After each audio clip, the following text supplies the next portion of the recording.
दो भागों में बांट सकते हैं। डेमोक्रेसी को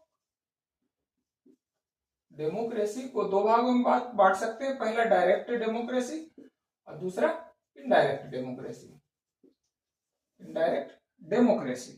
डायरेक्ट डेमोक्रेसी में जो छोटे देश होते हैं, छोटे कंट्री होते हैं, वहां डायरेक्ट डेमोक्रेसी, जो लोकतंत्र का चुनाव है या जो भी वहां कानून बनाया जाता है, डायरेक्ट रूप में बनाया जाता है। इनडायरेक्ट डेमोक्रेसी होता है जहां रिप्रेजेंटेटिव का जो है चुना जाता है, रिप्रेजेंटेटिव सदन के लिए। अब सदन के लिए प्रतिनिधि संसद जिसको कहते हैं, भारत में संसद है, संसद का दो सदन है, एक है राज्यसभा उच्च सदन और दूसरा लोकसभा। राज्यसभा और लोकसभा राज्यसभा में अधिकतम सीटों की संख्या 250, इसमें 552, इसमें 543 पर चुनाव कराया जाता है। वर्तमान में सीटों की संख्या जो है 545 है, राइट। अब इसका जो चुनाव हुआ, भारत एक बड़ा सा देश है, बहुत बड़ा, जिसमें जो है विश्व में सर्वाधिक जनसंख्या लगभग 150 करोड़ जनसंख्या है।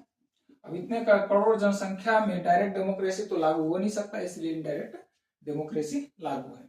क्वेश्चन यहाँ है कि लोकतंत्र का बदलता स्वरूप, डायरेक्ट डेमोक्रेसी रिप्रेजेंट कर रहा है जनता का चुना हुआ प्रतिनिधित्व, ये जो है प्रतिनिधित्व काम कर रहा है। अब देखिए इसका बदलता स्वरूप क्या है, पहले पॉइंट देखिए।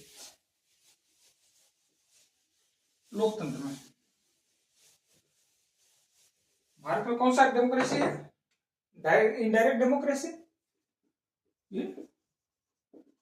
डायरेक्ट डेमोक्रेसी, इनडायरेक्ट डेमोक्रेसी जिसको कहते हैं अप्रत्यक्ष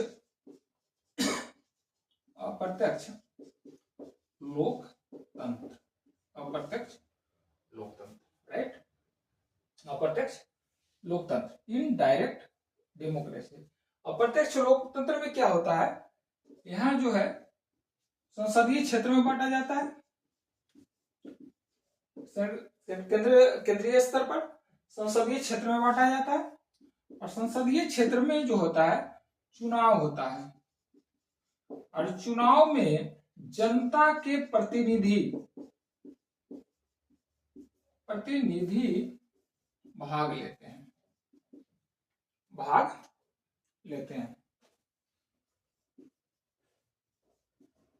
जनता के प्रतिनिधि भाग लेते हैं। चुनावी प्रक्रिया, अब चुनावी प्रक्रिया होता है,